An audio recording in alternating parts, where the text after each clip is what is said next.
Welcome to another edition of First and 10 with Rams football coach Joe Prud'homme. I'm Jimmy the St. Christopher. Rams went over to Pineville this past weekend and got clubbed by the Louisiana College Wildcats 33-9. That's 4 straight wins at home this year for the Wildcats, 7 in a row going back to last year. Rams now 6-2 overall. They're 5-2 in the SAC, tied for second place. They're 1 game in the loss column behind Langston. Coach, last week you said you're going to find out why it's so tough to play there in Pineville. What did you find out? It's tough. It's a tough place to play. Their dressing situation takes you so far away from the stadium, and it kind of just throws you off kilter a little bit. We didn't know what to expect. We'd never been there before, and I mean, we had to trek about 3/4 of a mile from our dressing room back to the stadium, and it just throws you off a little bit. I wouldn't say it was not the reason we lost. I mean, no question about that. But it just kind of throws your timing off, your rhythm off. We warmed up on a grass field down there and to avoid having to go back and forth because we were on such a tight time frame. But, and then they made a play early and kind of got a little momentum going, and our kids we were flat. We were real flat, and they took advantage of it and played well. And it was all 3 phases of the game that you guys were flat. Yeah, there's no single group that was responsible. Offense had their worst day. Special teams definitely had their worst day. Defense had just didn't tackle well, missed some tackles, missed some assignments. I mean, defense played well enough to keep us in the game, but we could never get anything going. We couldn't get the offense untracked. We couldn't get a special teams play like we normally do. They did to us on special teams what we've been doing to everybody else, creating turnovers, creating great field position, things of that nature, blocking a punt, blocking an extra point. They did all that on us, and my hat's off to them. They did a great job of preparation and execution. We were flat, didn't play well, and just found ourselves in a situation we couldn't get out of. What was the reason you pulled Dalton Dale early and brought in Carson Rogers? He was a little banged up from practice, from the week before, and during practice, he looked pretty good. He was having a little bit of pain, but he was still throwing the ball pretty well and things of that nature. But during the game, it was just like his timing was off. He was struggling with the pain in the shoulder. It was a non-throwing shoulder at that time, back in his back, and it just didn't quite ever come together for him. And normally he's able to kind of power through that stuff, but it was one of those days he just couldn't do it. And what did you say to them at halftime? It was a 17-0 deficit. What did you say to them at that? Wake up. Wake up. Let's play. We're down 17. We can score 17 in the third quarter. We've done it before. We've done even a lot more than that. Just have to wake up, and we have to get a play going. You're going to have to put that half behind you, and we got to get rolling. And we never got untracked. We just never, ever got untracked. It was one of the strangest games I've ever been a part of. And you were saying they had a relatively good week of practice. Yeah. So why is the execution level so low after a good week of practice? The practice week was good. It was okay. It wasn't great. It was okay. There were some things that we didn't do quite so well. I don't have an answer I just don't have an answer. Like I said, I'm a little surprised by how poorly we executed, how poorly we were able to not get things done. There were things there for us. You could see it unfolding, and then boom, a ball would get tipped or thrown behind, or there would be just a missed tackle, or we've been coming underneath the block. Now all of a sudden we're trying to get outside the block. Hard balls to catch that we normally would catch. Things of that nature. Missing an assignment on special teams that it ends up being a touchdown. We worked that, we repped that, and then in the game you turn them loose and you want to go block a punt. That wasn't your responsibility. I don't know. I don't know what the answer is. I think there was a situation of a little bit of a hangover from the Langston game, to where they felt like we had slayed the giant. We had beaten the last big one on our schedule, and that we would just roll in there and be able to do it. Football doesn't work like that. It's hard to win a college football game, no matter who the opponent is. And when you just go in there with even a quasi-distracted mindset at all, it makes it even more difficult.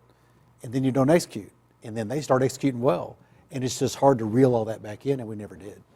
And you have 3 fabulous running backs led by Ernest Caesar, but they shut down all of them.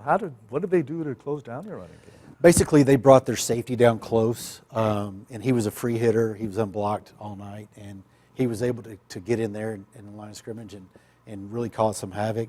You got to complete balls and passes down the field to get them out of that, and we never were able to do that.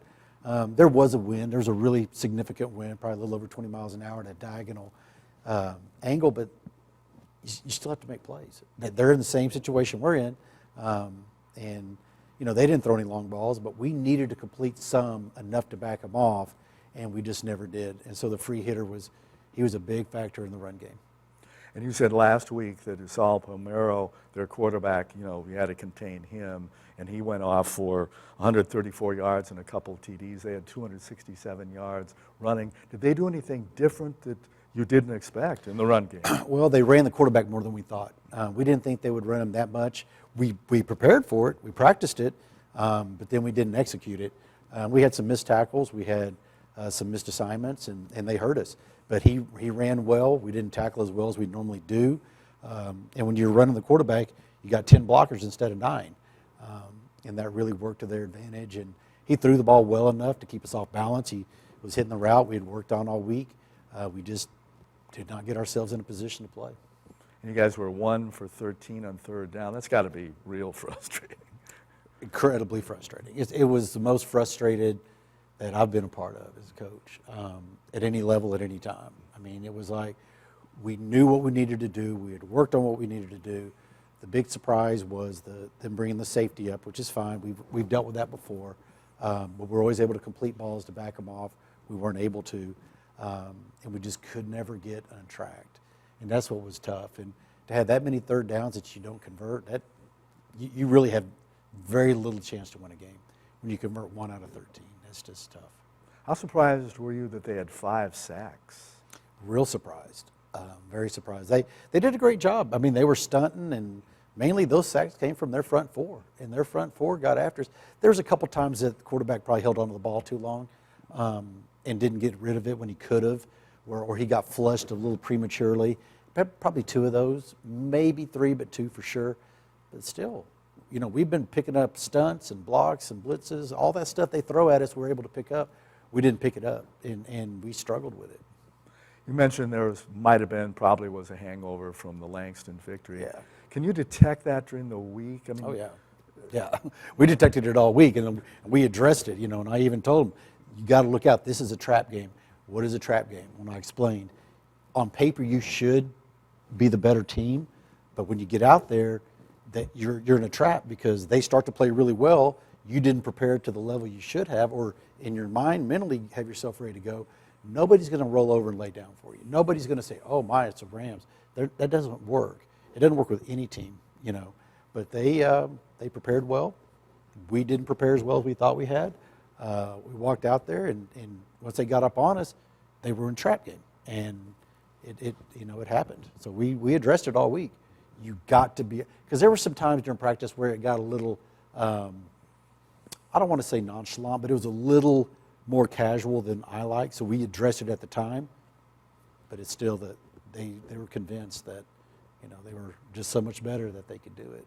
In my opinion, I could be wrong, and there's some things we probably could have done differently in other areas, but we just didn't come out with the intensity we need to win.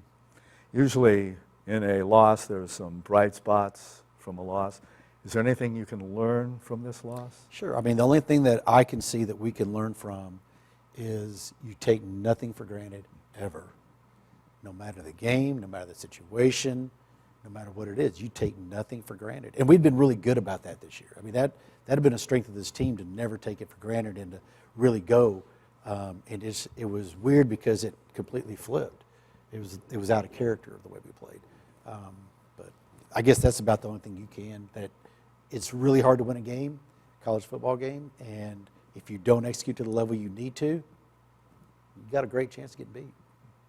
Good news is there's just one more road game, and the good news is you played at the Texas College Steers, 1-6, 1-5 in the SAC. They were mauled. I guess there would be other terms for mauling, but they lost to ACU 81-19. Yeah. So is this a good rebound game after the trap game loss? We'll find out. We'll find out. They're very athletic. They're very fast. They play with a sense they have nothing to lose. So we're going to see tricks. We're going to see reverses. We're going to see fake punts, probably extra point fakes. We'll see all kinds of things going on. And they're tough. They're a lot tougher than people think, and they're a lot tougher than what their record shows. I mean, they held Ottawa to like 2 yards rushing through a quarter and a half. Ottawa to 2 yards rushing a quarter and a half. Let that sink in. And they, Ottawa threw the ball well against them, and second half started getting some turnovers and things of that nature. They've had a habit this year of having some situations to where they turn the ball over, or they do some things that makes it hard to come back from. You can't count on that. We can't count on them turning the ball. We can't count on them making a bad play. We have to execute at a level that we can be effective. But boy, they're athletic, and they can go. And I think that Coach Jackson's done a great job with them. I mean, Jarrell's done. They throw the ball like crazy. I think they're averaging close to 500 yards a game throwing. So we got to be ready. I mean, he'll put it up, and they got some big receivers that'll go get it, and we have to play well. And we really need to have a rebound game, no doubt. So how much, I guess, better would Jarrell Jackson be than Greg Ellis as head coach? What do you see the big difference is? Scheme more than anything else. Jarrell has a really good scheme as far as throwing the ball and spreading you out and thinning out the defense and things of that nature. I thought Greg did a fine job as far as what he did. He was more of a run-type guy. But the defenses are similar under both coaches, but the offensive difference is the spreading it around and throwing it all over the place and hitting you with screens and quick passes and laying it up at the right times, things of that nature. So they do a good job with that, and you got to be careful on their return game. I mean, they can fly. So if you are undisciplined, you don't stay in your lane, you don't break down, they can make you look silly. So, we just have to go out and we got to be ready for whatever comes our way. And then they have the quarterback, Isaiah Stadler, 545 yards, 5 TDs 9 days ago, and their only win over Lyon. What makes him so good? He's at the top of the NAIA in stats. Yeah, well, part of it is opportunity to throw the ball that much. I mean, he throws the ball like crazy. They throw it 70 times a game, it seems like. But he's patient, and he's a freshman, but he doesn't play like a freshman. He's patient, and he'll throw it up to where places where other quarterbacks may not, because he has confidence in the receivers to go get it. He's good at executing the screens. He recognizes defenses, pretty well. But yeah, I'd say opportunity and having an ability to throw it up to where only the big guy's going to get it. Their pogo stick receivers will get it. What kind of defense do they run, and who stands out on their D? They run basically 4-man front for the most part. They got a defensive end who's really, really good. But their linebackers are the strength of the team. The front four does a good job of taking up the gaps, and those guys roam and run. And they're going to try to create some free hitter situations, and I fully expect that we'll see some of the same things that Louisiana College had success with. I expect we'll see some of that this week. And it's another game for Tyler native Coach Yes. Joe Prud'homme Yeah. to go home, because they play at a high school stadium, don't they, in Tyler? Typically they play at Tyler Rose Stadium, but they're not this time. That's where Tyler Legacy, Tyler Right. High School, and Tyler Junior College all play. There's a really nice facility, but I guess it's not available this week. So we're playing at All Saints High School in Tyler.